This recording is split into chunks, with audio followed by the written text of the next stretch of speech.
I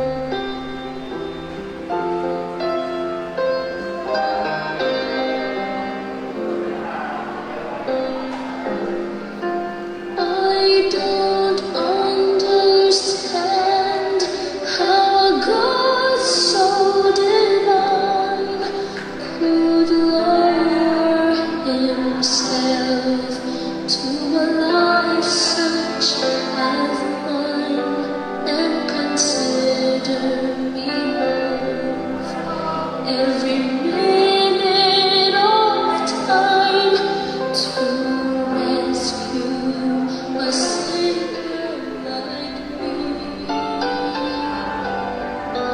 When I think of my Savior alone on the cross, I know without Him that my life would be lost if He had not been willing to suffer the cost to rescue a sinner like me. To rescue a sinner like me, Lord. To rescue a sinner like me. He abandoned His throne and His kingdom above to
Magandang umaga po sa bawat isa at ating mga kapatiran nakatutok sa ating hong live streaming. Kinagaganap na hong ibalita na ating kapatid na Sister Jinjin ay kaisa natin ngayon sa live stream na nakatutok po siya. So Sister Jinjin, we are praying for you, we miss you, we love you. At salamat sa Panginoon. Last Sunday we prayed for her at a few hours matapos po natin siyang panalangin, sinugod siya sa ospital at nahirap siyang huminga. Nalapatan siya ng ilang mga paunang lunas at medyo gumanong ginhawa. And the last few days, sabi niya ay medyo nakakatulog na siya. Dahil ilang araw na siya halos talagang walang tulog. Meron tayong mga kapatirang bumisita sa kanya. Salamat sa Panginoon sa inyong pagministeryo.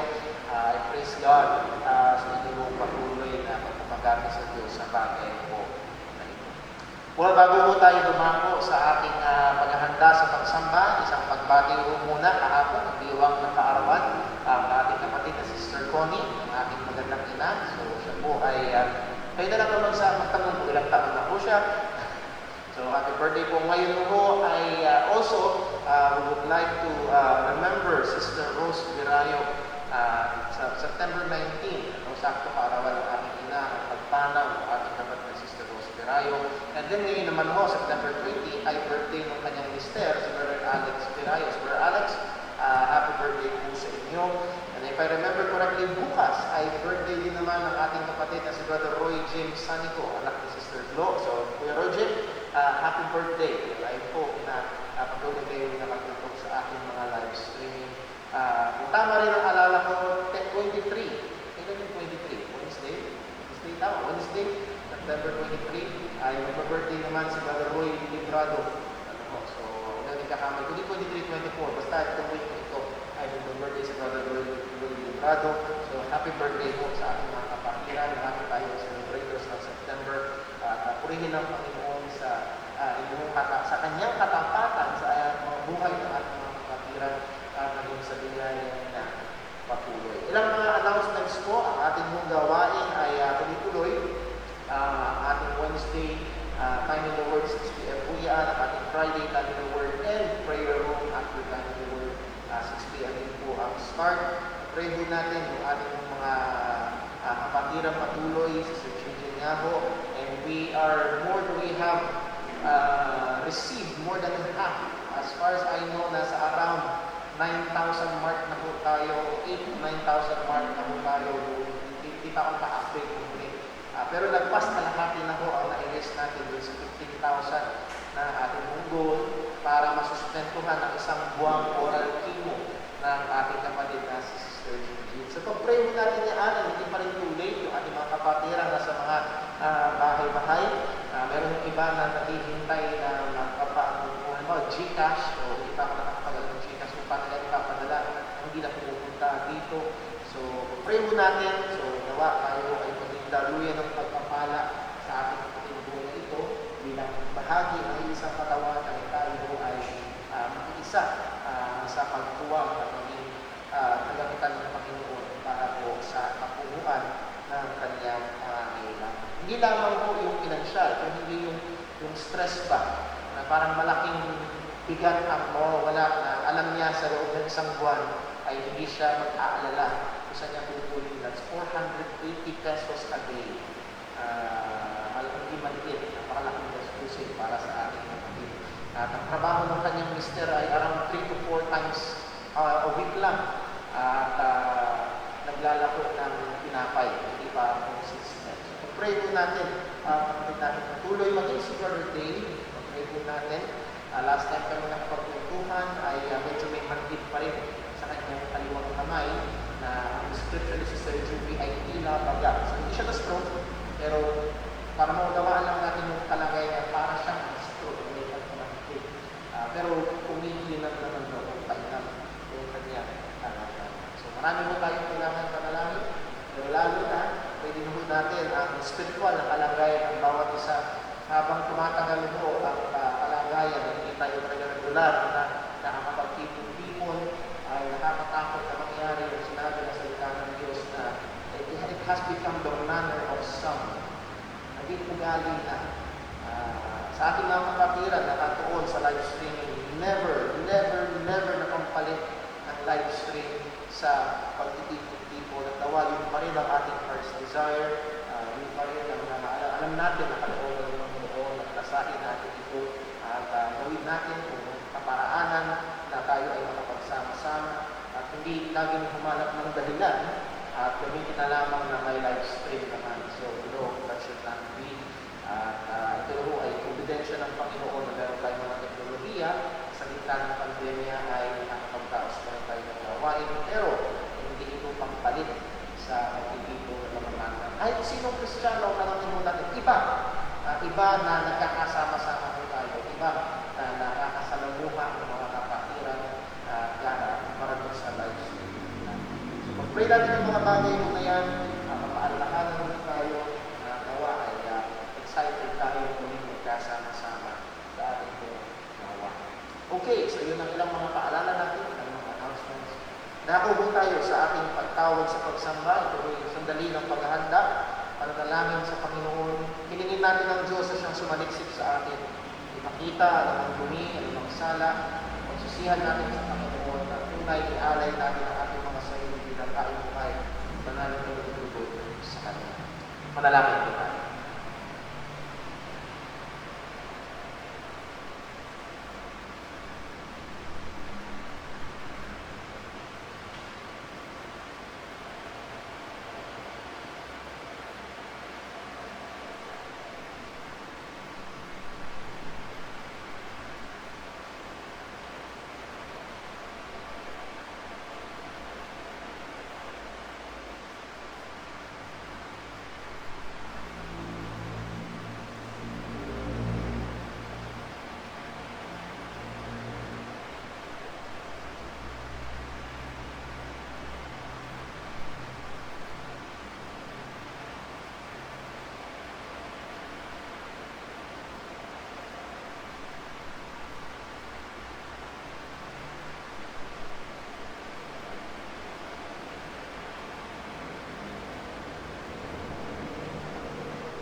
Let us pray.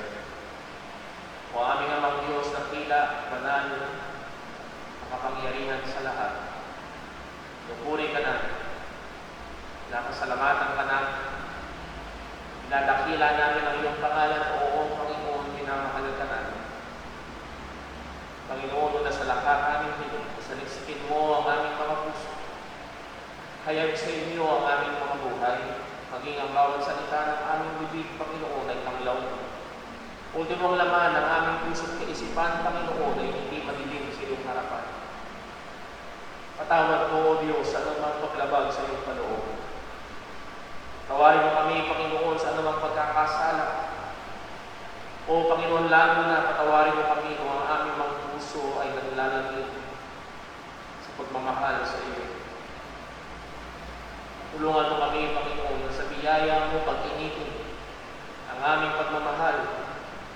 Kami maging mas masigasig pa sa paglilingkod. Oo, lalo higit maging mas masipag sa gawain ng kabanalan.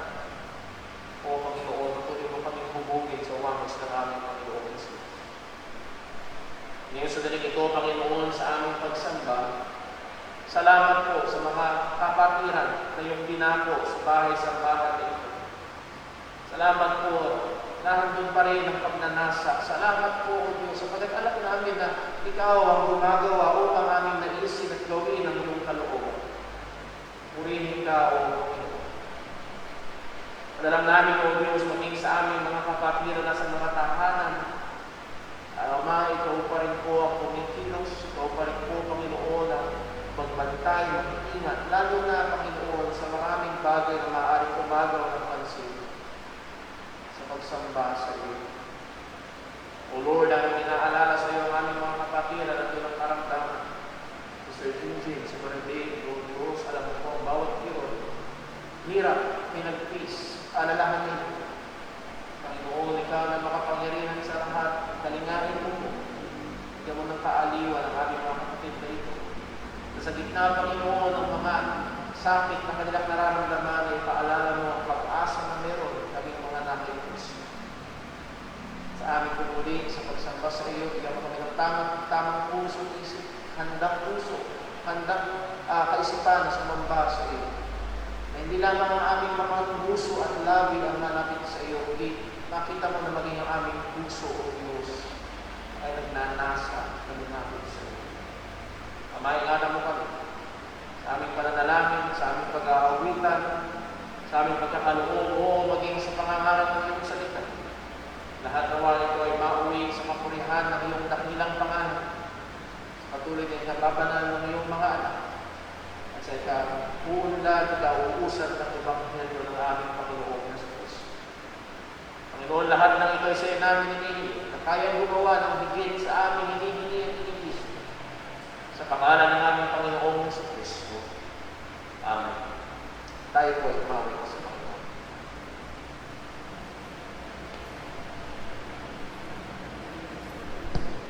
Tayo po yung umawit.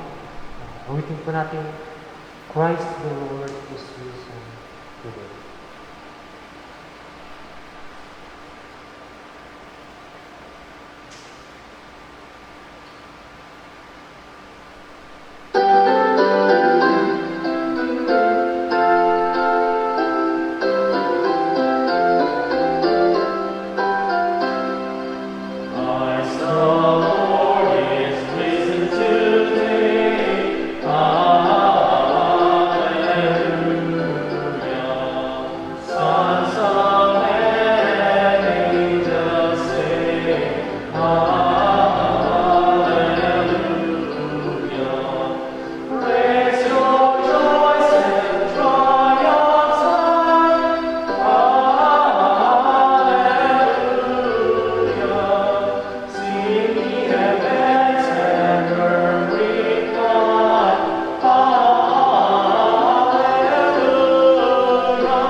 Magandang umaga po mga kapatid.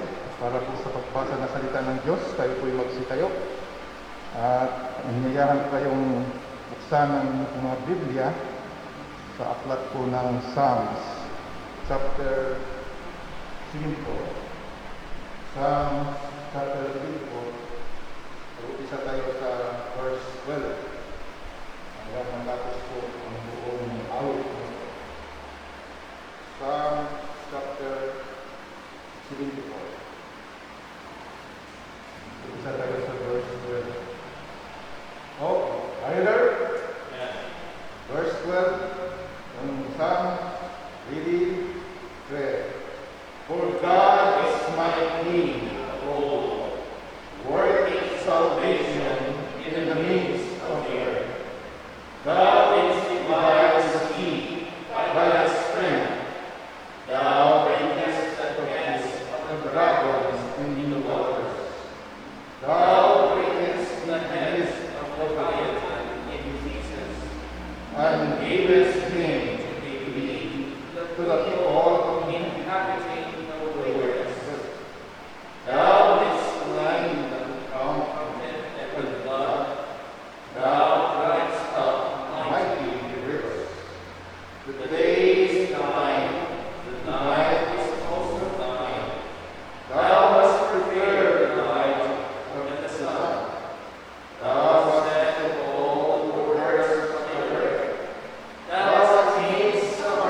pagpalain ng Diyos sa pagbabasa ng kanyang salita. Kahit sa isang dalawang na lang mga kapatid. O Panginoong Diyos, Ama namin nasa langit. Purihin ka at samahin, Panginoon. Sapagkat yun po ang nararapat Panginoon, ikaw ang makapangyarihan sa lahat. Ikaw ang nalikha ng lahat ng mga bagay, Panginoon. Ikaw, O Diyos, ang aming sinasampalatayanan at kilala ang Diyos ng Biblia. Diyos ng Abraham, ang Isaac, ang Diyos ng Israel. O Panginoon, na rin po ang iyong mga likod ng mga anak, Panginoon, na lumalapit, Panginoon, sa iyong trono at higaya, Panginoon. At kami, Panginoon, ay lubos na nagpapasalamat, Panginoon, sa iyong kabutihan sa bawat isa sa amin, Panginoon. Tunay, Panginoon, ang lahat na nasa amin na ng Diyos, ay ikaw po ang pinagunahan, Panginoon. Ang aming buhay, aming kalakasan, aming hinga, Panginoon. Ang lahat, Panginoon, na nasa amin, Panginoon, ay ito, Panginoon, na nagmumula sa iyo, Panginoon. O Panginoon, na nakapagod po sa amin, Panginoon. Purihin ka po at samahin, Panginoon, sa oras nito, Panginoon. Tulungan mo kami, Panginoon, na may focus namin, Panginoon, ang aming mga puso at isipan, na ikaw, Panginoon, ay ang taas, Panginoon, at kapilayan, Panginoon. Panginoon, sa aming pagsamangan, Panginoon, bigyan mo kami ng malinis na puso, Panginoon, upang sa ganon, Panginoon, kami, Panginoon, ay maging katanggap, Panginoon, ng sinulan na harapan. Patawad po, Panginoon, sa mga pagkukulang at mga pagkakamali, Panginoon. Tawad, Panginoon, sa mga kasalanan na gawa, sabay sa isip, sa salita at gawa, Panginoon. Tawad po, Panginoon, sa wala ng Diyos. Patuloy po kami gabayan, Panginoon, sa aming po pamumuhay sa araw-araw, Panginoon. Ang aming pong mga mahal sa buhay ng Diyos. O Panginoon, gabayan po kami, Panginoon. Ang aming pong mga kapatira na nandito, kung nasa bahay-bahay, Panginoon. Kung ano sila ng Diyos, ganawa, Panginoon, malayo, Panginoon, sa mga karamdaman, lalo na ito, Panginoon, COVID-19, Panginoon. O Panginoon, salamat sa iyo, Panginoon. Sa iyong gabay, Panginoon, sa amin, Panginoon.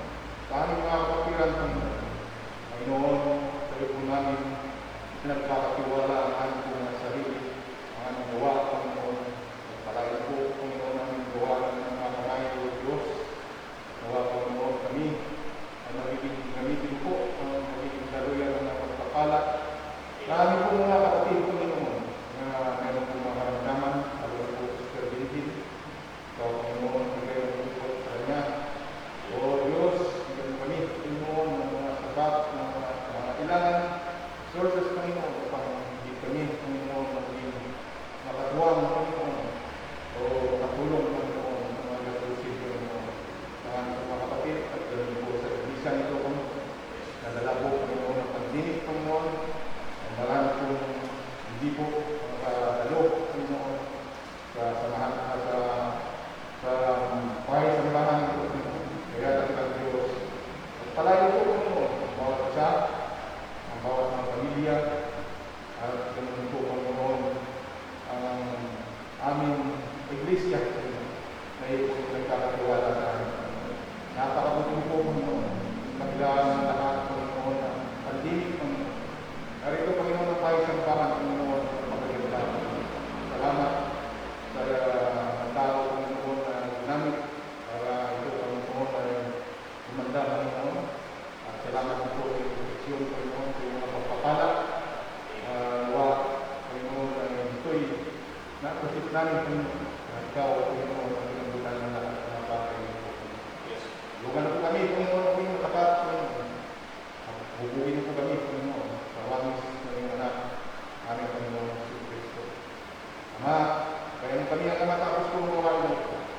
Tawaran mo, ikaw po ang aming maitaas. Ikaw ang aming mabubuhan, Panginoon. Ulihin ka po, Panginoon. Ito ang samot na lang, pangalan ng Kristo Jesus. Amen.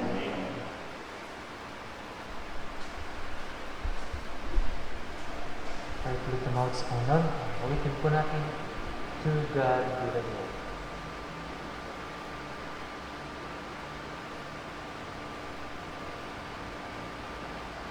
glory.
po, Panginoon, dadako po tayo sa ating pagkakaloob at atin po muling buksan ang salita ng Diyos sa 2 Corinthians chapter 9.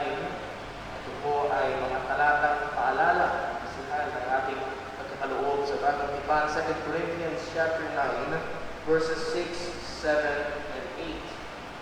2 Corinthians chapter 9, verse 6. Yung nakita sa sabay natin basahin, ready, read.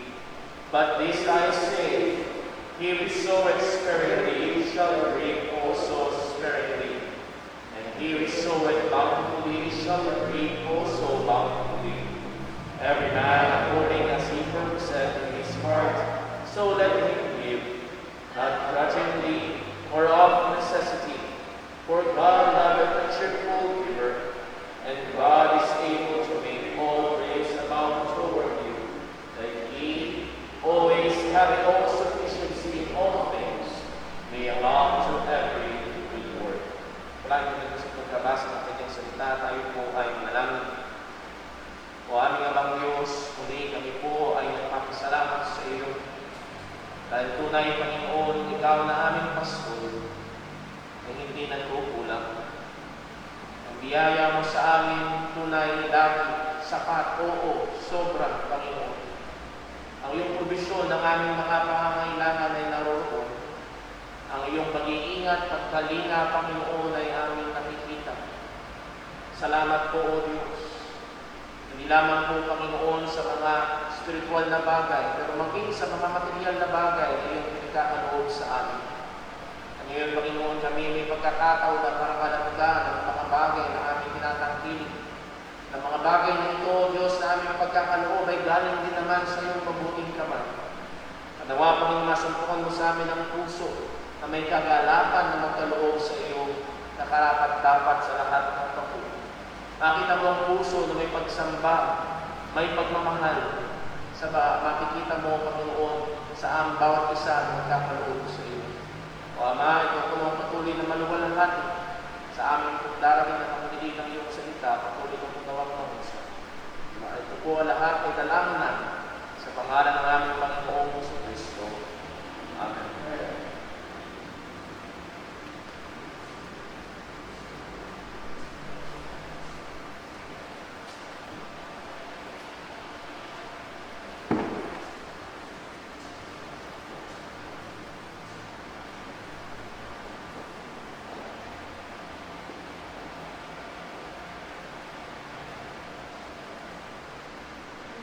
Tayo ulit tumawid. Awitin po natin. I will sing the wondrous story.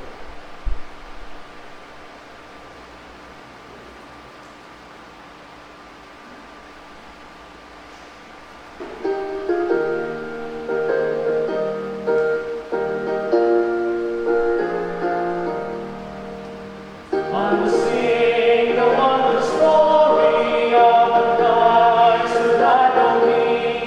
I will let His song in glory for the cross of Calvary. Yes, I'll sing the wondrous story of the Christ who died for me. Sing it with the saints in glory, gathered by the crystal sea.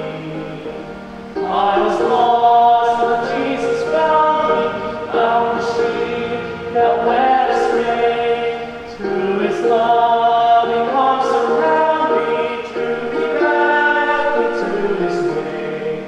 Yes, I sing the wondrous story of the Christ who died for me. Sing it with the saints in glory, gathered by the crystal sea. I was bruised, but Jesus healed me. He was died from many a fault. I was gone and fears possessed me, but He freed me from them all. Yes, I sing the wondrous story of the Christ who died for me.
Purihin po, Panginoon. Tunay, yan po ang hindi lilipas na awitin ng pananampalataya ay walang iba kung hindi patungkol sa ginawang pagliligtas ng ating Panginoong Hesukristo sa atin. Tayo'y dumako sa pag-aaral ng salita ng Panginoon. Last week ay isang young people ho sa ating church ang nag-text ng tanong nag-message ng tanong sa akin through Messenger. At ang kanyang katanungan ay may kinalaman sa malas at swerte. Di umano siya ay nakabasa ng ilang mga posts, as I remember it, ay nakabasa daw siya ng mga posts sa Facebook na may kinalaman sa malas at swerte. At kanya itong tinanong sa akin. Well, bilang mga mananampalataya, kagaya ng ilang beses na ho nating nabanggit dito sa ating bahay-sambahan, ay hindi tayo naniniwala sa malas kasi hindi ka saswertihin. At pag naniniwala ka naman sa swerte, mamalasin ka. Well, hindi ho. Hindi tayo naniniwala sa malas. Hindi tayo naniniwala sa swerte at hindi tayo naniniwala sa karma. At isang mabilis na paliwanag ho natin dyan, all this malas, swerte, karma are but impersonal forces. Sino ba ito? Saan ba ito galing? Walang kasagutan. Tayo mga Kristiyano ay nananampalataya na merong personal na Diyos na involved sa buhay ng kanyang mga nilalang and more so sa buhay ng kanyang mga anak. Na ang Diyos na ito ay nakatunghay sa ating mga ginagawa at nakikita niya maging ang ating mga laman ng ating puso at kaisipan at naririnig niya ang laman ng ating mga bibig at sang-ayon sa ating pagsunod o pagsuway sa kanyang kalooban, nandoon ang pagpapala, maging ang pagpapalo ng ating Panginoon. At ang Diyos ang nagbigay ng katotohanan na kung ano ang iyong tinanim, ay iyon namang aanihin. Kung tayo ay magtanim sa laman, tayo aani sa laman ng may kasiraan, o tayo magtanim sa Espiritu, tayo ay aani sa Espiritu. So nahandoon ang katotohanan. So hindi ito swerte o malas o karma, sapagkat sabi nga ho natin, ang swerte o malas sa karma ay ninanakawan ng kaluwalhatian ang Diyos. Pag may dumating na magandang bagay, ay swerte. Imbis na luwalhatiin ng Diyos, ibinigay mo sa impersonal na swerte. So ito ho ay hindi paniniwalang Kristiyano. Ang mga mananampalataya, kagaya ng ating pag-aaral kayo ng umaga, ay naniniwala sa isang soberanong Diyos na may hawak sa lahat ng bagay na ito. Well, kaya ho natin sinabi ho yan, sapagkat sa buhay natin bilang mga Kristiyano, at doon pa rin tayo sa pag-aaral sa 1 Peter chapter 3, tayo bilang mga tao ng Diyos, bilang mga mamamayan ng langit na namumuhay sa lupang ito, paano tayo magkakaroon ng mabuting buhay? Lahat tayo o lahat ng tao ay nagnanasa ng isang mabuting buhay. Pero paano ba ang mga mananampalataya ay magkakaroon ng mabuting buhay sa lupang ito? Kailangan mo bang maglagay ng 10 bilog na prutas sa iyong mesa kapag bagong taon? Well, kailangan mo bang iwasan ang pagwawalis sa gabi? At again, ang punto ho ay maraming mga tao isinasabit o itinutungtong ang kabutihan o hindi kabutihan ng kanilang kalagayan sa buhay sa mga malas at swerte at mga nakaugaliang paniniwala. Pero again, ang gusto kong makita ho natin dito ay ito, ang Diyos na soberano ang may hawak, at kung tayo ay mamumuhay sa kanyang kalooban o sang-ayon sa kanyang kalooban, naroon ang pagpapala ng Panginoon kung ito ay sang-ayon sa kanyang mabuting kalooban para sa atin. At yun ang makikita ho natin sa talata na ating bibigyang pansin ngayong umaga. At ito ho ay ikalawang parte ng ating pag-aaral sa nataputol ho noong nakaraang Sunday. So I would like to invite you to open your Bibles please again to 1 Peter chapter 3. 1 Peter chapter 3. And sa serye ho ng ating pag-aaral ng Heavenly Citizens in the World, this is part 7. 1 Peter chapter 3 verses 8 to 12. 1 Peter chapter 3 verses 8 to 12. Babasahin ko ho at pakisundan nyo sa inyong mga Biblia. Tayo po ay magsitayong lahat para sa pagbasa ng salita ng Panginoon. 1 Peter chapter 3 verses 8 to 12. Ito po ang sabi ng salita ng Diyos. Finally, be ye all of one mind, having compassion one of another, love as brethren, be pitiful, be courteous, not rendering evil for evil, or railing for railing, but contrariwise blessing, knowing that ye are thereunto called, that ye should inherit a blessing. For he that will love life and see good days, let him refrain his tongue from evil, and his lips that they speak no guile. Let him eschew evil and do good. Let him speak peace and ensue it. For the eyes of the Lord are over the righteous, and his ears are open unto their prayers. But the face of the Lord is against them that do evil. Pagpalain po ng Diyos ang pagkabasa ng kanyang mga salita, manalangin po tayong muli. O aming amang Diyos, nasa namin na maluwalhati ang iyong pangalan. Gusto po namin na makita, matutunan ng iyong kalooban. At Panginoon, sa biyaya mo, tulungan mo kami na hindi lamang maging tagapakinig, kundi maging tagatupad ng iyong salita.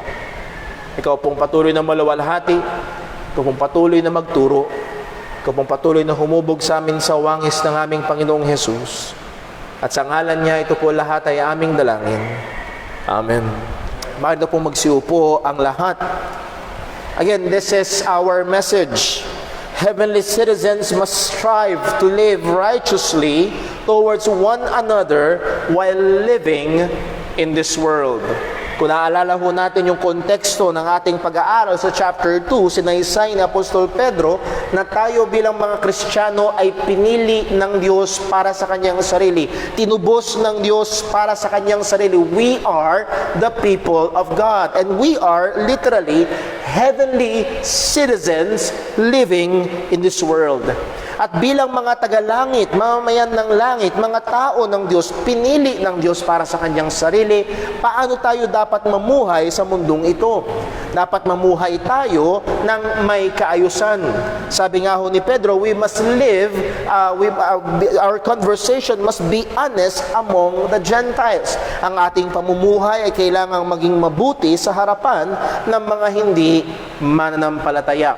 So hindi tayo magpapakatagal. Binigyan ng pansin ni Pedro ang buhay ng Kristiyano in the community, ang buhay ng Kristiyano in the workplace, ang buhay ng Kristiyano in the family, all in dealing with unbelievers.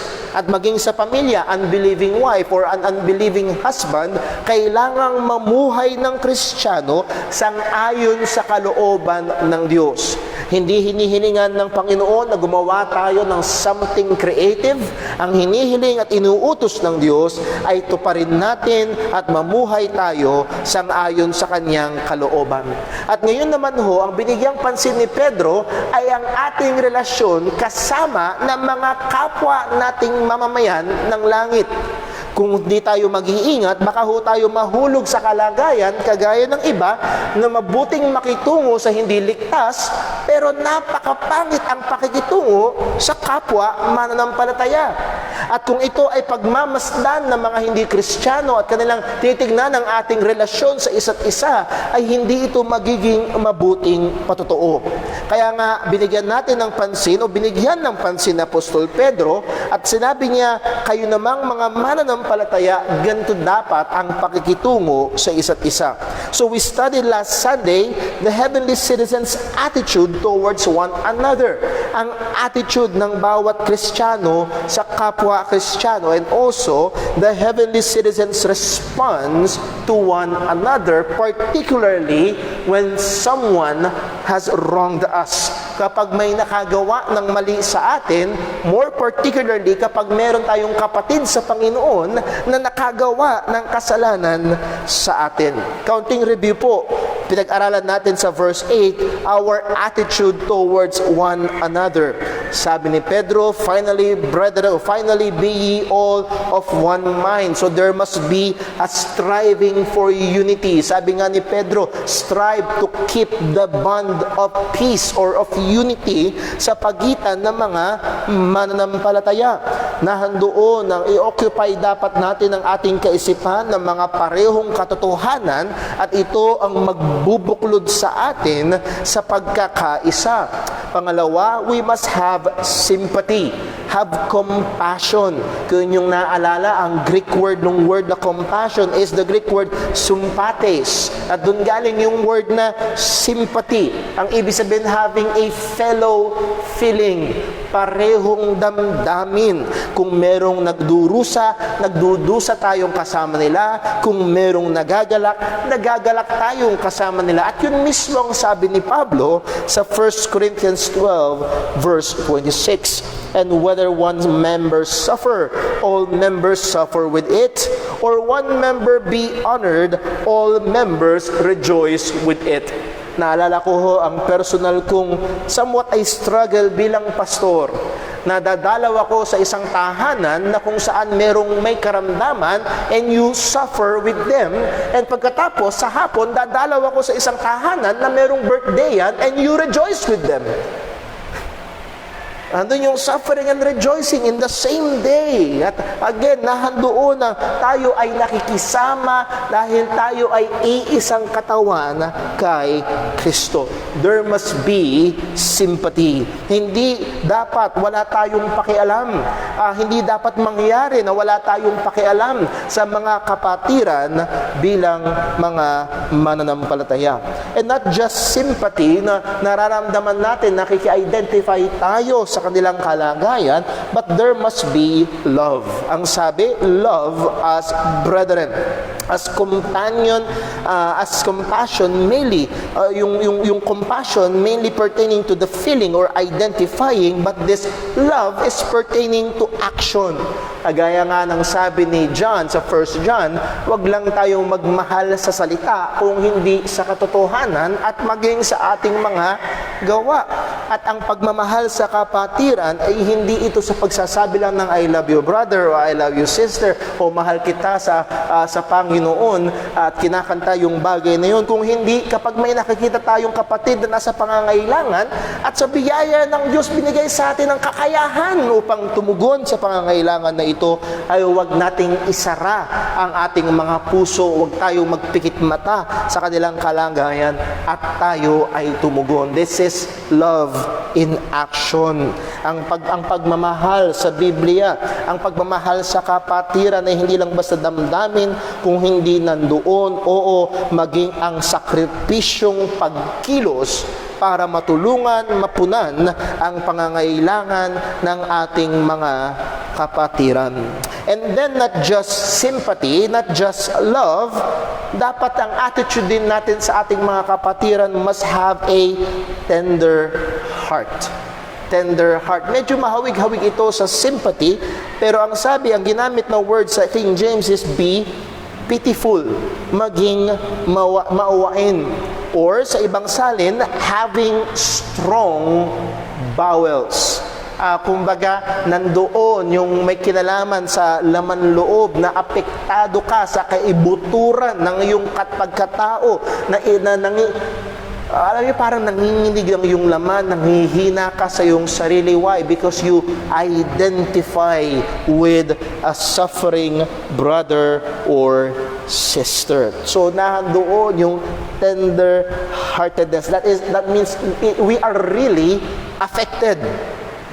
Sabi nga ho, sakit ng kalingkingan, what? Dama ng buong katawan. And I know, sa biyaya ho ng Panginoon, ito nung mga nakaraang araw, o mga nakaraang linggo sa ating kapatid na Sister Jinjin, when I listen sa ating mga kapatiran, nahandoon yung pakikipag-identify. Meron pa tayong kapatid, ang sabi niya sa akin, Brother Paul, nung nakita ko yung post ni Sister Jinjin, yung kalagayan niya, halos hindi ako nakatulog. And I praise God na hindi tayo isang iglesia na walang pakialamanan. Yan ang buhay mo, itong buhay ko, may problema na nga ako, aalahanin pa kita. Pero nandoon ang pakikidamay, oo, dama ng katawan. Dama ng ibang bahagi ng katawan ang kalagayan ng iba. Tender-heartedness. And then lastly, there must be a humble mind. Humility. Ang sabi ho ni Pedro, be courteous. This word is often associated with respecting others. And the root of this is having a low view of self or mababang pananaw or a humble view of oneself. Hindi mataas ang tingin sa sarili. Ay hindi yung, mas mahalaga ako, ba't kita bibigyan ng atensyon? Ay, mas importante ako, bakit kita papakialamanan? Maliit ka lang, wala kang tulong, wala kang No, tayo bilang Kristiyano, sabi nga ho ni Pablo, let us esteem others better than ourselves. Kung merong kaaway ang pagkakaisa, kung merong hahadlang sa pagbibigay ng simpatsya, kung merong pumuputol o sumisira sa pagmamahalan, at kung merong pumipigil sa pagkakaroon ng tender heart sa kapatiran, isa sa mga kaaway talaga nito ay walang iba kung hindi ang pride o matiis o mataas na pagtingin sa sarili. So there must be humility. So we must have an attitude of humility towards one another. Hindi yung pag meron tayo mga kapwa at tingin natin, mas mahalaga ako. Ikaw hindi ka masyadong mahalaga. Hindi ho dapat ganun ang ating kalagayan. Pride. Pride is the enemy of all that was previously mentioned na kailangang attitude ng bawat Kristiyano. So that's point number 1. Our attitude, heavenly citizens' attitude towards one another. And then number 2, heavenly citizens' response to one another. Ang verse 8, yung ating nabanggit o yung ating nabasa, this is very ideal. Can you just imagine sa buong church na kung saan ang lahat ng sinabi na ito ni Pedro ay perpekto sanang nangyayari? Nahandoon ang pagmamahalan, nahandoon ang simpatsya, nahandoon ang pakikipag-identify, nahandoon ang pagpapakumbaba. Anong problema ang mangyayari sa church? Pero we know, sa ating hindi lamang karanasan, kung hindi sang-ayon sa salita ng Diyos, sapagkat may nakatahan pa rin kasalanan sa atin, and every believer struggles with indwelling sin. Yes, this is ideal, but hindi ito nangyayaring perpekto sa buhay ng mga mananampalataya sa loob ng iglesia. Anong ibig sabihin? Ang mga Kristiyano, ang mga mamamayan ng langit ay papalya pa din. Papalya sa pag-iisip ng parehong bagay, papalya sa pagkakaroon ng simpatsya, papalya sa pagmamahal, papalya sa pakikipag-identify sa kahirapan ng iba, at papalya sa pagpapakumbaba, at dumarating ang pagmamataas o pagfo-focus sa sarili. In short, ang Kristiyano ay magkakasala sa isa't isa. Paano tayo dapat tumugon? Ano ang gagawin nating aksyon kapag ang ating mga kapwa Kristiyano, kapatiran sa loob ng iglesia ay nakagawa ng mali sa atin? Well, we know, ang sabi ng ating Panginoong Hesus sa Matthew chapter 18, if you have anything against thy brother, go and tell him. And we've studied that in other times. Pero dito, ang sabi ho ni Apostol Pedro, ang pakaingatan natin ay huwag tayong gaganti ng masama sa masama. Sa verse number 9, ang sabi niya, not rendering evil for evil. Ang isang madali o isang kadalasan na natural na reaksyon ng tao kapag ginawan tayo ng masama, gagawa rin kita ng masama. And ang layunin pa natin kadalasan, ginawan mo ko ng masama, gagantihan kita ng pareho o mas mataas. O kadalasan, mas mataas. Sabi ko nga ho, may mga bagay na inapakan mo yung paa ko, puputulin ko yung paa mo. Yun ang natural sa tao. Pero malinaw ang sabi ng salita ng Diyos, huwag tayong gaganti. Huwag tayong papadaig sa masama. Ipagkatiwala natin sa Panginoon ang pagganti. So kung maranasan natin, oo, sa loob ng church, and there are many, if I can call it church horror stories, na mga, yes, totoong mga Kristiyano at sa kahinaan, sa kakarnalan, sa hindi pagbabantay, nakakagawa ng mali sa isa't isa. Anong gagawin? Gantihan? Batuhan? Walang sabi, not rendering evil for evil. We are commanded not to retaliate with our own evil acts. Huwag tayong gagawa ng masama kung tayo ay nagawan ng masama. Hindi lamang ho yun, railing for railing. And this concerns with our speech. Kailangan nating bantayan, hindi lamang ang ating gawa. Kailangan din nating bantayan, maging ang ating aksyon. Maging ang ating salita. And mind you mga kapatid, hindi lang yung ating salitang sinasabi, kung hindi sa age ngayon ng social media, maging ang salita na yung pinopost patungkol sa iba. May ginawa kang mali sa akin sa church, eto, tignan mo ang ipopost ko tungkol sa'yo. At again mga kapatid, maraming mga problema na sinubukang i-post sa social media, hindi nakatulong kung hindi lalong nakasama. And much more, hindi naman sinabi ng Bible, if you have anything against their brother, go and post sa Facebook. Go and tell him. So ingatan natin yung ating pagsasalita. Well, hindi lamang dapat hindi lang dapat bantayan yung ating gawa, dapat wag tayong gumanti ng masama, at ganun din kung sinalitaan tayo ng masama, wag din tayong gaganti ng masama. Ano dapat ang ating gawin? Ang sabi ni Pedro ay ito, but contrariwise blessing. Rather than doing evil or saying evil to the one who has done you wrong. Ang kapatid sa Panginoon nagkasala sa iyo, kaysa gantihan mo ng masama o salitaan mo ng masama, contrariwise blessing. Or do something good. Or say something good. Or desire the good of that person. Punta lang tayo sandali sa Romans chapter 12. And I know na pamilyar na ho tayo sa ilang mga talatang ito, but it is very, very good na madalas tayong ma-remind sa katotohanan ito na utos ng Panginoon. Romans chapter 12, verse number 17. Romans 12, verse number 17. Actually, simulan sa verse 16. And it's remarkable ang almost identicality ng sinabi ni Pablo at ni Pedro. Ang sabi ni Pablo, verse 16, Romans 12, be of the same mind one toward another, mind not high things, that's humility, but condescend to men of low estate, be not wise in your own conceits. Verse 17, recompense to no man evil for evil, provide things honest in the sight of all men. Verse 18, if it be possible, as much as it lieth in you, live peaceably with all men. At sabi ko daw sa inyo, minsan naalala ko yung komento ng isang tagapagturo, paano kung hindi ko na kayang makipamuhay ng mga kapayapaan? Sabi, as much as lieth in you. Hanggat kaya mo, mamuhay ka na may kapayapaan. Yun ang goal, doon patungo yung effort. Alam niyo iba, ang effort patungo sa gera. No, ang effort ay patungo sa pagpo-preserve ng kapayapaan. Brother Paul, paano kung hindi ko na kaya? Hindi na possible.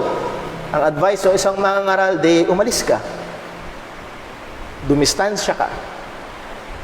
Pansamantala, kung kailangan humiwalay ka muna. Now, I'm not saying na hiwalayan mo ang iyong asawa kung doon kayo mayroong problema. Pero sometimes it is wise to have a distance for a short period of time rather than gumawa ka ng kasalanan. At ang sabi niya sa verse 19, dearly beloved, avenge not yourselves, but rather give place unto wrath. For it is written, vengeance is mine, I will repay, saith the Lord. Huwag kang gaganti, ako ang gaganti para sa iyo. Then ano ang gagawin ng Kristiyano? Verse 20, therefore if thine enemy hunger, feed him. If he thirst, give him drink. For in so doing thou shalt heap coals of fire on his ahead. So rather than doing evil, so gumawa sa iyo ng masama, rather than gumanti ng masakit na salita, sa nagsabi sa iyo ng masakit na salita, do good. Contrariwise, blessing. Rather than nasain, gawin ng masama, sabihin ng masama, o nasahin ng ikakasama, gawin, sabihin ang mabuti, at nasahin ang ikakabuti.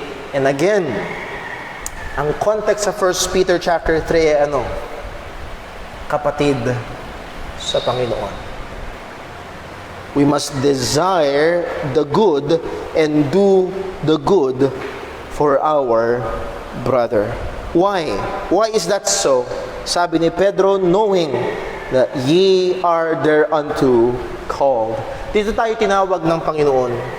At dito tayo inilagay ng Diyos. Ito ang kalooban ng Diyos sa tugon natin bilang mga mamamayan ng langit, bilang Kanyang mga tao, bilang Kanyang mga hinirang, kung paano tayo tutugon maging sa ating mga kapatiran na gumagawa o nakagawa sa atin ng masakit o ng masama. Now, let me just clarify.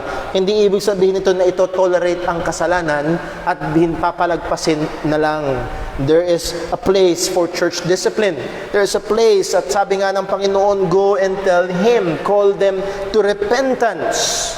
And again, ang goal pa rin is for them to be, mangyari ang mabuti para sa kanila, at ang the best para sa kanila ay manumbalik sa Panginoon. So nalalaman natin na dito tayo ay tinawag. Anong sabi ho ni Pedro?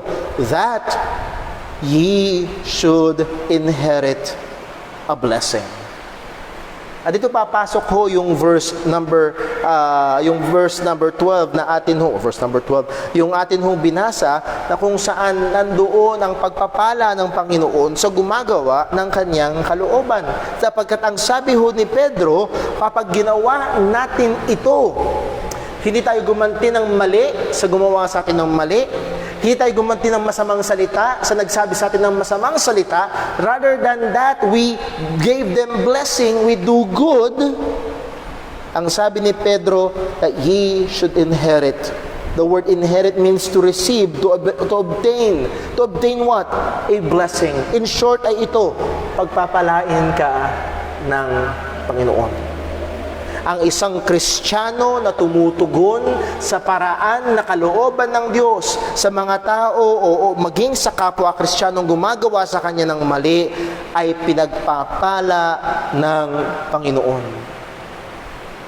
Kung suobserbahan natin, kung gagawin natin ang kalooban ng Diyos, kung susundin natin ang utos ng Diyos sa atin hong pagtugon sa mga gumagawa sa atin ng kamalian, ang sabi ng Panginoon, ang sabi ni Pedro, pagpapalain tayo. Nandoon ang pagpapala ng Diyos. So if believers will pursue unity, exercise sympathy, live out brotherly love, keep a tender heart, and maintain a humble mind towards one another. At kung ang mga mananampalataya ay hindi gaganti ng masama sa masama, hindi magsasalita ng masama sa nagsasalita ng masama, the point is this: God will bless. Ang Diyos ang magpapala. Ang pagpapala ng Diyos ay hindi nakatuon sa pagsusuot mo ng swerteng kulay o sa pagsusulat mo, paggamit mo ng swerteng numero o sa pag-oobserba mo ng posisyon ng mga bituin at mga planeta. Hindi pungsoy, hindi horoscope, hindi yung pagwawalis sa gabi o pagtawid ng kulay itim na pusa ang may hawak ng ating buhay. Hindi swerte, hindi malas, hindi karma. Ang Diyos ang may hawak. At kung tayo ay susunod sa kalooban ng Diyos, ang Diyos ang nagsabi, we will inherit a blessing. Tatanggap ka ng pagpapala mula sa Panginoon. At para ipakita ang katotohanan na ito, Peter, sabi nga nila, he doubled down. Diniinan pa niya ng pangalawang beses at nag-quote siya ng talata mula sa Book of Psalms. Buksan na natin sa Psalm 34. Lagyan nyo ng marka ang 1 Peter chapter 3. Babalik po tayo dyan. Pero buksan po natin sa Psalm 34. Awit Psalm 34, ang basahin natin verse number 12. Psalm 34, verse 12. At ito yung kinote na talata ho ni Apostol Pedro. Ang sabi ng Psalm 34, verse 12, What man is he that desireth life, and loveth many days, that he may see good? Sino bang gusto ng buhay? Sino ang gusto ng mahabang buhay? Well, kung alam ko ho yung kwento, meron daw nag-share ng gospel at ang kanyang na-share ay isang matanda na punong-puno ng sakit sa katawan, arthritis at kung ano-ano pa. Ang sabi daw sa matanda, Nay, gusto niyo daw ba ng buhay na walang hanggan? Ang sabi na, pambihira, hirap na hirap ako, gagawin mo pang walang hanggan. Ayoko nito. Well, ang sabi ho ng Psalms, what man is he that desireth life and loveth many days, that he may see good? How will you see good? How will you have a good life? Swerte, malas, karma, pungsoy, horoscope? No. Verse 13, keep thy tongue from evil, and thy lips from speaking guile. Depart from evil and do good. Seek peace and pursue it. The eyes of the Lord are upon the righteous, and his ears are open unto their cry. The face of the Lord is against them that do evil, to cut off the remembrance of them from the earth. Balik tayo sa 1 Peter chapter 3. And read again kung anong sinabi ho ni Pedro sa verse number 10. Anong sabi niya? For he that will love life. And ito yung love life na paborito ng mga young people. He that will love life and see good days, let him refrain his tongue from evil, and his lips that he may speak no guile. Let him eschew evil and do good. Let him seek peace and ensue it. For the eyes of the Lord are over the righteous, and his ears are open unto their prayers, but the face of the Lord is against them that do evil. So this is Peter quoting mula sa Psalm 34. At ano dapat, and this is the third point, the heavenly citizens' view of life here on earth. Paano ba natin dapat tignan ang ating buhay bilang mga mamamayan ng langit dito sa mundong ito? And this is the point. We must view our life here on earth that is dependent upon the blessing of God. Nakaasa ito, nakasalalay ito sa pagpapala ng Panginoon, at sinabi dito ni Pedro, sino naman ang pinagpapala ng Diyos? Verse 10, ang sabi, for he that will love life. The word love, sa ibang translation ang ginamit, o actually sa Psalm 34, ang ginamit na salita is to desire, to find pleasure in, to delight in. Ang magkaroon ng kagalakan, magkaroon ng kasiyahan sa buhay. Alam niyo ho mga kapatid, minsan ay unbalance ang maraming mga Kristiyano. Yes, alam natin ang sinabi ni Pablo, to be absent from the body is to be present with the Lord, which is far better. The life in the presence of Christ, in the presence of God, is far better than our life here. Pero hindi ibig sabihin na walang kwenta ang buhay dito. Hindi ibig sabihin na baliwalain natin ang buhay dito. Actually, isang biblical na bagay na nandoon ang pagnanasa natin at natural sa atin na gusto natin ng mabuhay. Actually, merong mga tao at minsan nahuhulog ang mga mananampalataya sa ganitong kalagayan na gagawin ng lahat, mabuhay lamang. Kung si Buddha ang magpapahaba ng kanilang buhay, kakapit kay Buddha. Kung si Allah ang magpapahaba ng kanyang buhay, Allah na. Pero tayo bilang mga Kristiyano, ang tiwala natin ay sa Panginoon lamang. For he that will love life. And then also, not just love life and see good days. That word good, agathos. Ibig sabihin, pleasant, agreeable, joyful, happy days, joyful days. To live your life here on earth in a pleasant situation. nandoon ang magandang kalagayan. Oo, nandoon ang kagalakan sa iyong pamumuhay sa mundong ito. So tayo bilang mga mamamayan ng langit na nakatahan sa mundong ito, yes, maaaring ang mundo ay kalaban sa atin, ang nakatahang sa kasalanan sa atin ay nandun pa rin ang labanan natin, at maging si Satanas ay kalaban natin, pero sa biyaya ng Panginoon, we can still enjoy our lives here on earth. Pwede pa rin natin i-enjoy. Now, hindi ho ibig sabihin ang mahirap po ang kadalasan pag sinabi mo sa iba na i-enjoy mo ang buhay, ang alam lang ay maglakwartsa ka, may pera ka, kainin mo yung gusto mo, magpunta ka sa Boracay o saan mang lugar at wala kang alalahanin. Yun ang enjoy sa kanila. Pero bilang mga Kristiyano, we can see, we can desire life and see good days while living here on earth. Ang determining factor ho nito ay hindi pera, hindi edukasyon, hindi ang bansa kung saan ka pinanganak. Alam ko dati siguro elementary ako noon, kung pinanganak lang sana ako sa Amerika, hindi na ako mag-aaral ng English. Sana ako hirap na hirap sa English. Kung pinanganak lang sana. Kung pinanganak lang sana sa Amerika, hindi ka siyang hirap dito siguro sa Pilipinas, so on and so forth. Pero ang good life na sa mga Kristiyano, hindi doon nakabase. Saan ito nakabase? Nakabase ito sa pagsunod sa Panginoon. Hindi rin sa kalagayan ng ating kalusugan, kundi nakabase sa pagtupad natin sa kalooban ng Diyos. So what is the will of God para sa mananampalataya? Let him refrain his tongue from evil, and his lips that they speak no guile. That word refrain meaning to abstain, meaning to stop. Ibig sabihin, kung ang iyong bibig ay may sinasabing masama, pigilan mo. O kung ang iyong bibig ay natutuksong magsabi ng masama, abstain, iwasan mo. Ibig sabihin, ang Kristiyano ay kailangang maging mapagbantay sa mga lumalabas sa ating mga bibig.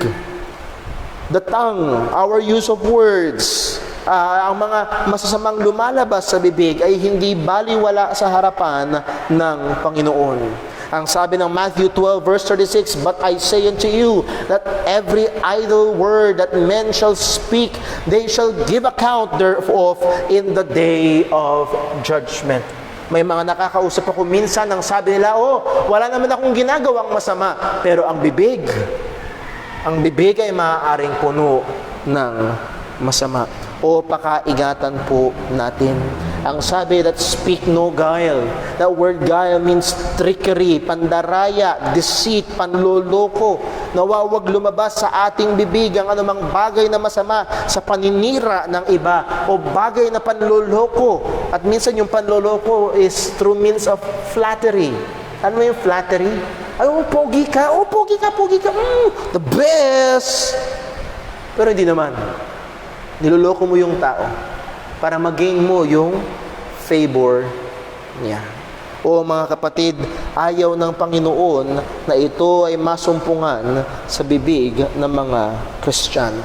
O kagaya nung sinabi sa verse 9, not rendering railing for railing. Sinabihan ka ng masama at gagantihan mo rin ng merong mga tao pasakitan. Minsan sa mag-asawa, mukhang nagko-contest. Pasakitan ng salita na pwedeng sabihin sa kanyang asawa. O hindi nawa ito mangyayari o masumpungan sa bibig ng mga mananampalataya. Gaya yung sinabi ko kanina, hindi lamang sa ating bibig o sa ating labi, maging sa ating post sa social media, maging sa ating text, tawag, email o ano pang uri o ano pang forma ng paggamit ng salita, hindi nawa masumpungan ang anumang bagay na masama sa ating bibig.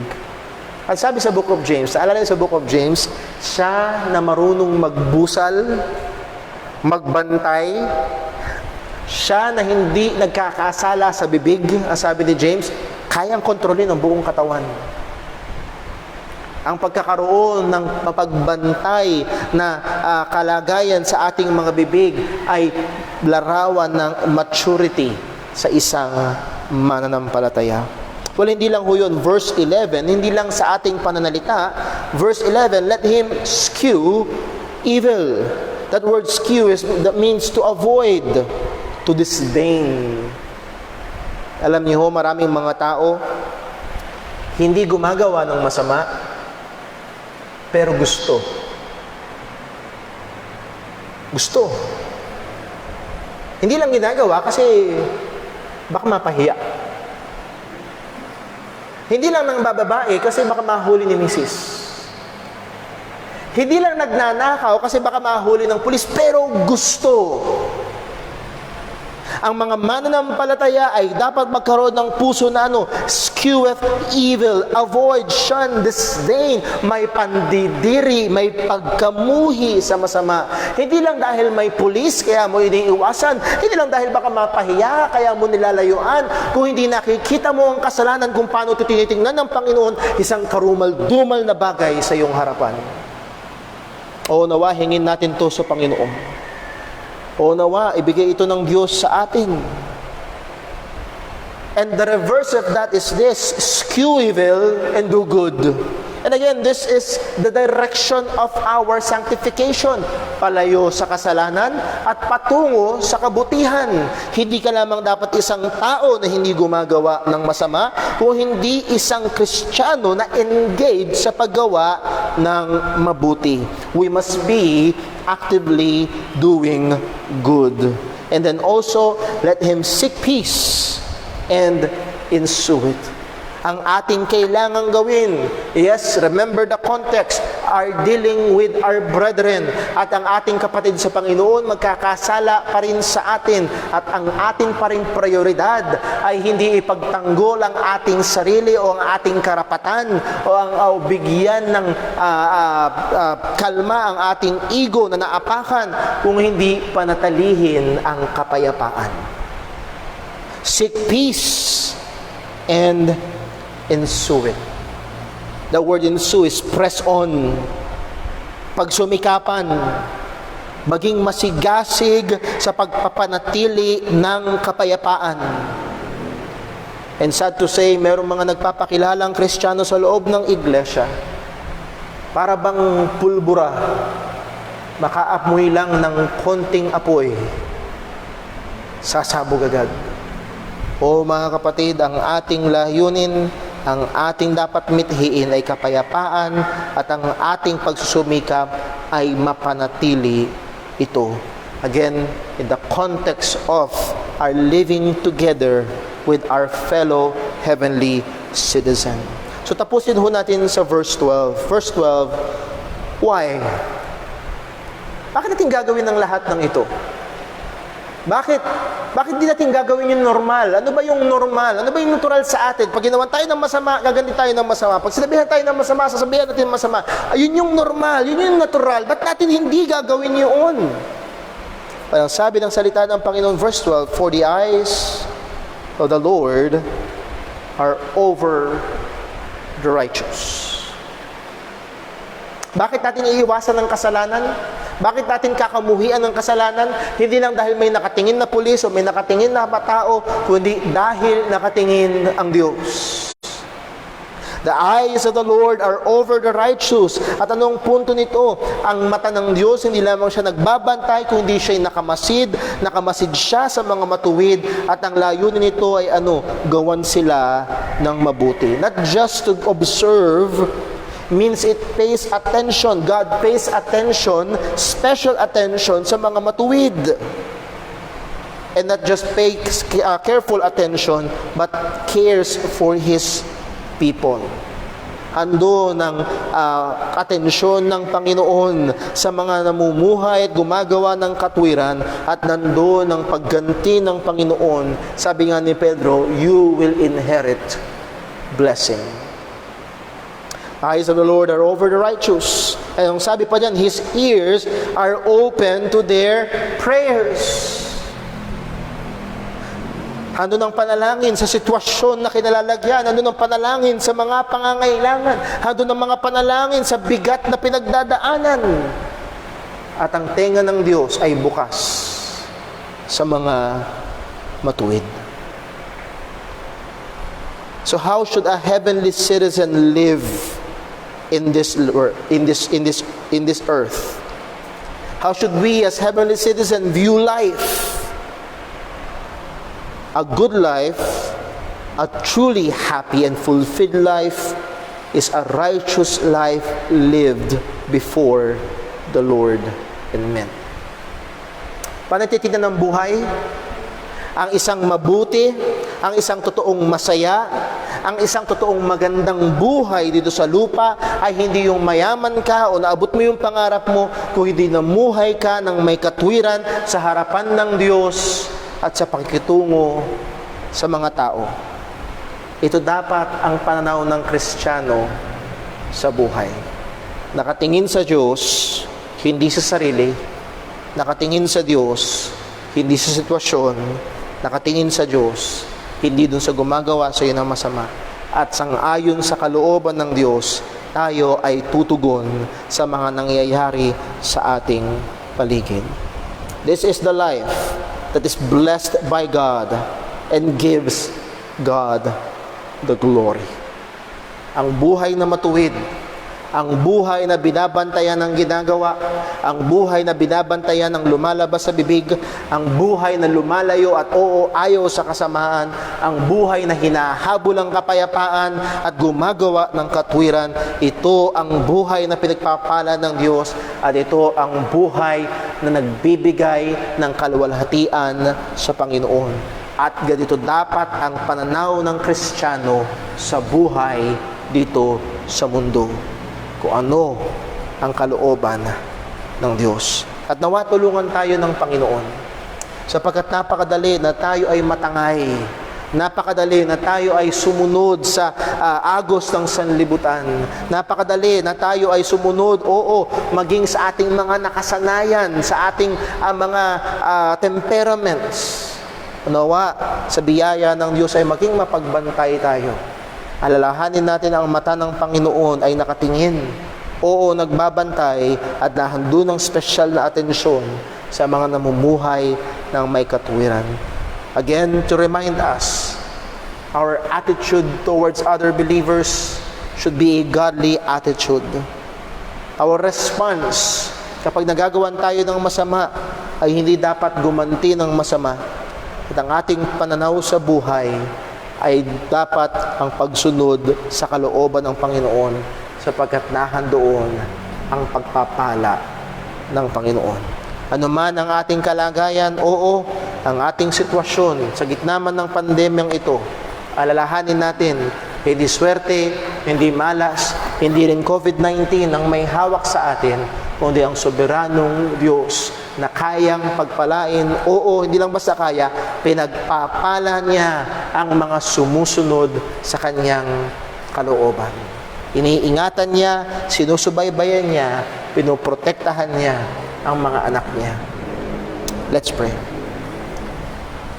Panginoon naming Diyos, aming Ama sa langit, salamat po sa paalala ng iyong salita, sa iyong katotohanan. At salamat po sa iyong pagsaway, sa iyong paalala, sapagkat napaka-natural sa amin, O Diyos, ang gumanti ng masama, gumanti ng masamang salita. Napaka-natural sa amin, Panginoon, na unahin ang aming sarili, isakripisyo ang kapayapaan, basta makuha lang ang gusto namin. Nawa, tulungan mo kami, lalo na, O Diyos, sa konteksto ng aming pakikitungo, pamumuhay kasama ng aming mga kapatiran. Alam namin na magkakasala, alam namin na magkakasakitan, pero alam namin ang iyong kalooban, na ikaw ang gaganti, na ikaw ang may hawak, at ang iyong kalooban para sa amin ay gawin ang tama, gawin ang mabuti, bantayan ang bibig, at patuloy na nasain ang kabutihan at panatilihin ang kapayapaan. Tulungan mo kaming maisabuhay ang mga ito, Panginoon. Tulungan mo kami na mangyari ito sa konteksto ng lokal na iglesyang ito. Tulungan mo kami, Panginoon, na maisabuhay ang iyong salita. Ingatan mo kami Gamitin mo kaming patuloy sa kaluwalhatian ng iyong pangalan. Gamitin mo kaming patuloy na maging daluyan ng pagpapala, maging sa aming mga kapatiran, oo, maging sa mga nangangailangan. At lalo't higit, Panginoon, gamitin mo kaming patuloy, hindi lamang ang aming mga bibig, kundi maging ang aming mga buhay, na maging behikulo ng ebanghelyo ng aming Panginoong Hesukristo. Ingatan mo kami, O Diyos. Salamat po sa iyong salita. Lahat ng ito ay sa iyo namin hinihiling, sa pangalan ng aming Panginoong Hesukristo. Amen. Tayo po ay umawit sa Panginoon.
God bless po.